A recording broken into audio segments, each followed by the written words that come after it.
Hello மக்களே, இன்னைக்கு நான் ஒரு செம்மையான ஒரு அரசாங்க வேலைவாய்ப்போட தாங்க உங்களை வந்து சந்திச்சிருக்கேன். குடுக்குறவங்க யார் அப்படின்னு சொல்லி பார்த்தோன்னா, இந்தியன் ஆயில் கார்ப்பரேஷன் லிமிடெட், அதாவது ஐஓசிஎல். இவங்க தாங்க இப்போதைக்கு வேலைக்கு ஆட்களை எடுத்துகிட்டு இருக்காங்க. சரிங்களா?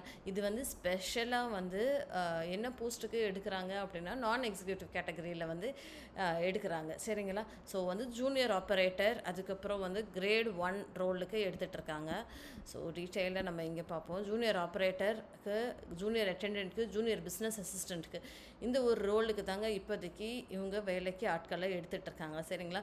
ஜூனியர் ஆப்ரேட்டருக்கு சம்பளம் எவ்வளோ அப்படின்னு சொல்லி பார்த்தோன்னா 78,000 எவ்வளோ போஸ்ட் அலாட் ஆயிருக்கு அப்படின்னு சொல்லி பார்த்தோன்னா 215 போஸ்ட் அலாட் ஆயிருக்குங்க. அதே மாதிரி ஜூனியர் அட்டெண்டன்ட் அப்படின்ற ஒரு ரோலுக்கு 78,000 போஸ்ட் 23 போஸ்ட் அலாட் ஆயிருக்கு. ஜூனியர் பிஸ்னஸ் அசிஸ்டண்ட் அப்படின்ற ஒரு ரோலுக்கு 1,05,000 வரைக்கும் சம்பளம் கொடுக்கப்படுறதாகவும், அதுக்கு வந்து 8 போஸ்ட் அலாட் ஆயிருக்கு அப்படின்றது தான் நான் உங்ககிட்ட சொல்லணும் அப்படின்னு ஆசைப்பட்றேன். இதுக்கு எப்படி அப்ளை பண்ணுறது, இதெல்லாம் என்ன அப்படின்னு சொல்லி ஃபர்தராக பார்க்கணும் அப்படின்னு நினச்சிங்கன்னா, ப்ளீஸ் என்னோட சேனலை சப்ஸ்கிரைப் பண்ணிக்கோங்க. இந்த மாதிரி ரெகுலராக ஜாப் ரிலேட்டட் எங்கெங்கே அரசாங்க வேலைகள் இருக்கிறதோ, என்னென்ன உங்களுக்கு தேவையோ அது எல்லாமே கொண்டு வந்து சேர்க்க வேண்டியது என்னோட பொறுப்பு. ப்ளீஸ் சப்ஸ்கிரைப் பண்ணுங்கள், ஷேர் பண்ணுங்கள், அதிகபட்சம் உங்களுடைய ஃப்ரெண்ட்ஸ் கிட்டையும்.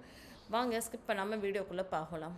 இது என்ன அப்படின்னு சொல்லி பார்த்தோன்னா, இந்த நோட்டிஃபிகேஷன் லிங்க்கையுமே நான் டிஸ்கிரிப்ஷன் பாக்ஸில் கொடுத்துட்றேன். நீங்கள் கிளிக் பண்ணி அது ஃபுல்லாக டீட்டெயில்டாக படிச்சுக்கோங்க. சரிங்களா? ஸோ என்ன ஒர்க் எக்ஸ்பீரியன்ஸு, எஜுகேஷனல் குவாலிஃபிகேஷன் எல்லாமே அவங்க வந்து கொடுத்துருக்காங்க. சரிங்களா?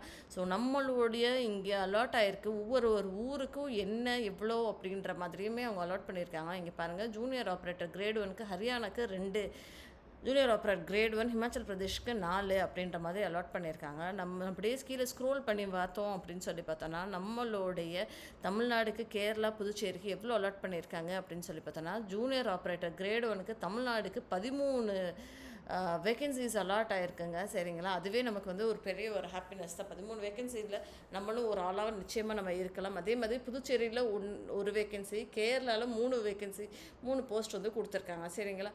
ஸோ இந்த 13 வந்து எப்படி இவங்க ஸ்ப்ளிட் பண்ணியிருக்காங்க அப்படின்னு சொல்லி பார்த்தோன்னா, யூஆரில் வந்து 6 பேரும், இடபிள்யூஎஸில் 2, எஸ்சியில் 2, எஸ்டியில் 0, ஓபிசியில் வந்து 3 அப்படின்ற மாதிரி அலாட் பண்ணியிருந்திருக்காங்க. நான் திருப்பி சொல்கிறேன்.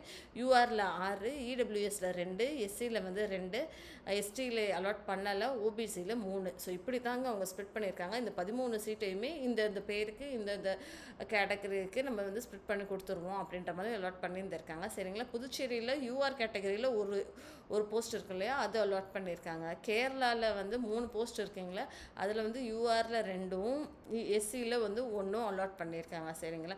இவங்க எல்லாருமே எந்த ஒரு போஸ்ட்டுக்கு அலாட் ஆகிருக்கு அப்படின்றது நம்ம பார்ப்போம். சரி, இதுக்கு வந்து பேக்லாக் எதுவுமே இருக்கக்கூடாது அப்படின்ற மாதிரி சொல்கிறாங்க. சரிங்களா? ஸோ பேக்லாக்ஸ் அப்படின்னு சொல்லி பார்த்தோன்னா, லைக் அரியர்ஸ் எதுவுமே இருக்கக்கூடாது அப்படின்ற மாதிரி அவங்க சொல்லியிருக்காங்க. அது போக கிரேட் 1, கிரேட் 2 அப்படின்ற மாதிரியும் சொல்லியிருந்திருக்காங்க. எவ்வளோ என்னென்ன குவாலிஃபிகேஷன் உங்களுக்கு வேணும் அப்படின்னு சொல்லி பார்த்தோன்னா, நீங்கள் வந்து மெட்ரிகுலேஷன், அதாவது 10th படிச்சிருக்கணும், 10th பாஸ் ஆகிருந்துருக்கணும், +2 வந்து ஐடிஐ பாஸ் ஆகிருந்துருக்கணும். அதுக்கப்புறம் வந்து இது 2 தாங்க அவங்க சொல்லியிருக்காங்க. ஸ்பெஷலாக நீங்கள் வந்து ஐடிஐயில் நீங்கள் ஏதாவது படிச்சிருக்கீங்க, +2 கேட்கலாம், அவங்க டிப்ளமோ கேட்குறாங்க. ITI pass in specified ITI trades mention below, என்னது electronics mechanic, instrument mechanic, electrician, machinist, fitter, mechanic operator, wireman, mechanic, industrial electronics, information technology and ESM, இதில் நீங்கள் எதுவும் படிச்சிருக்கீங்க அப்படின்னா டெஃபினட்டாக ப்ளஸ் பாயிண்ட்டாக தாங்க உங்களுக்கு இருக்கும். அதே மாதிரி ஜூனியர் அட்டெண்டன்ட் கிரேட் 1, அப்படி ஜூனியர் ஆப்பரேட்டருக்கு டிப்ளமோ எக்ஸ்பெக்ட் பண்ணுறாங்க. ஜூனியர் அட்டெண்டன்ட் கிரேட் 1க்கு ஹையர் செகண்டரி வந்து மினிமமாக ஒரு 40% மார்க் நீங்கள் வாங்கணும் அப்படின்ற மாதிரி எதிர்பார்க்குறாங்க நம்மளுடைய +2ல். சரிங்களா? அதே வந்து ஜூனியர் பிஸ்னஸ் அசிஸ்டண்ட் அப்படின்ற ஒரு ரோலுக்கு இருக்கு இல்லையா, அதுக்கு வந்து கிராஜுவேஷன் எதிர்பார்க்குறாங்க. ஏதோ ஒரு டிகிரி வேணும் அப்படின்ற மாதிரி சொல்கிறாங்க. இந்த ஒரு டிகிரியில் வந்து நீங்கள் மினிமமாக 45% மார்க் எடுத்திருந்தால் போதும் அப்படின்ற மாதிரி அவங்க சொல்லியிருந்திருக்காங்க. சரிங்களா? அதே மாதிரி உங்களுக்கு வந்து ஒரு பேசிக் கம்ப்யூட்டர் நாலேஜ் இருக்கு இல்லையா, like MS word, excel, power point, typing வந்து 20 வேர்ட்ஸ் பெர் மினிட் இருந்தால் போதும் அப்படின்ற மாதிரி எதிர்பார்க்குறாங்க. இது இருந்தாலே நீங்கள் வந்து டெஃபினட்டாக நீங்கள் வந்து அப்ளை பண்ணலாம் அப்படின்ற மாதிரி அவங்க சொல்கிறாங்க. ப்ளஸ் இந்த ஜூனியர் பிஸ்னஸ் அசிஸ்டண்ட்க்கு உங்களுக்கு வந்து 1 இயர் வேகன்சி வேணும், சாரி 1 இயர் எக்ஸ்பீரியன்ஸ் வேணும் அப்படின்ற மாதிரி எதிர்பார்க்குறாங்க. நீங்கள் ஏதோ ஒரு என்டர்பிரைஸில் வந்து நீங்கள் வந்து ப்ரைவேட் செக்டாரில் ஒர்க் பண்ணியிருந்தாலும், ஒரு அக்கௌண்டண்ட்டாக ஒர்க் பண்ணியிருந்தாலுமே ஓகே அப்படின்ற மாதிரி அவங்க எதிர்பார்க்குறாங்க. சரிங்களா? ஸோ மற்ற 2 category junior assistant attendant grade 1க்கும் சரி, அதே மாதிரி அதுக்கு வந்து அவங்க எக்ஸ்பெக்ட் பண்ணல. எந்த ஒரு வேலைக்கு ப்ரையர் எக்ஸ்பீரியன்ஸ் வேணும் அப்படின்றது எதிர்பார்க்கல. ஆனால் ஜூனியர் ஆப்ரேட்டர் கிரேடு 1க்கு லைக் உங்களுக்கு 1 இயர் வந்து குவாலிஃபிகேஷன் ஒர்க் எக்ஸ்பீரியன்ஸ் இருந்தால் பெட்டராக இருக்கும் அப்படின்ற மாதிரி சொல்கிறாங்க. அது வந்து நீங்கள் ஐடிஐ முடிச்சுட்டு ஒரு ப்ரைவேட் கம்பெனியில் நீங்கள் ஒர்க் பண்ணியிருந்தாலும் பெட்டர் அப்படின்ற மாதிரியுமே அவங்க சொல்கிறாங்க. சரிங்களா?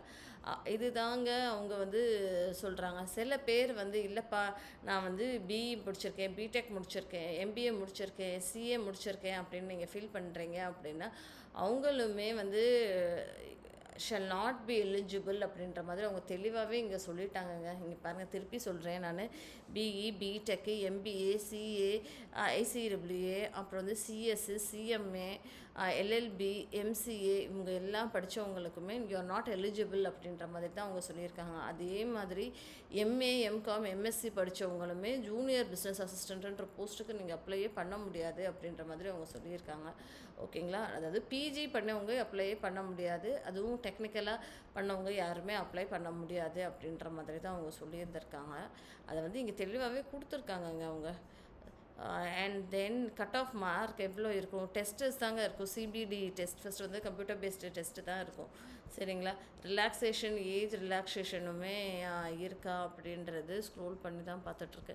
ஏஜ் லிமிட் அப்படின்னு சொல்லி பார்த்தோன்னா 18 வயசுலேருந்து 26 வயசில் வரைக்கும் அன்ரிசர்வ் கேண்டிடேட்க்கு இருக்கணும்னு எக்ஸ்பெக்ட் பண்ணுறாங்க. அதே மாதிரி கிரேட் 10க்கு வந்து மார்க் ஷீட் வந்து அது வந்து கரெக்டாக இருக்கணும் அப்படின்ற மாதிரி தான் அவங்க எதிர்பார்க்குறாங்க. சரிங்களா? 3 வருஷம் ரிலாக்ஸேஷன் கொடுக்குறதாக சொல்லியிருந்திருக்காங்க. சரிங்களா? ஸோ மினிமமாக ஒரு 3 வருஷம் தான் ஜென்ரலுக்கு, இடபிள்யூஎஸ் கேட்டகரிக்கு, 8 இயர்ஸ் ரிலாக்ஸேஷன் எஸ்சிஎஸ்டிக்கு, டிசேபிள்டு டிஃபென்ஸ் சர்வீஸில் வர்றவங்களுக்கு 8 வருஷம், எஸ்சிஎஸ்டிக்கு அப்புறம் வந்து 8 வருஷம் எஸ்சிஎஸ்டிக்கு தான், ஓபிசிக்கு வந்து 6 வருஷம் கொடுக்குறதாக அவங்க சொல்லியிருந்திருக்காங்க. ஓகேங்களா? அதே வந்து செலெக்ஷன் மெத்தடாலஜியும் இங்கே கொடுத்துருக்காங்க. என்ன செலெக்ஷன் பண்ணுவோம் அப்படின்ற மாதிரி அவங்க சொல்லியிருக்காங்களாம். இப்போ ஜூனியர் ஆப்ரேட்டருக்கு என்ன அப்படின்னா செலெக்ஷன் மெத்தடாலஜி சிபிடி தான், கம்ப்யூட்டர் பேஸ்டு டெஸ்ட் மட்டும் தாங்க இருக்கும்.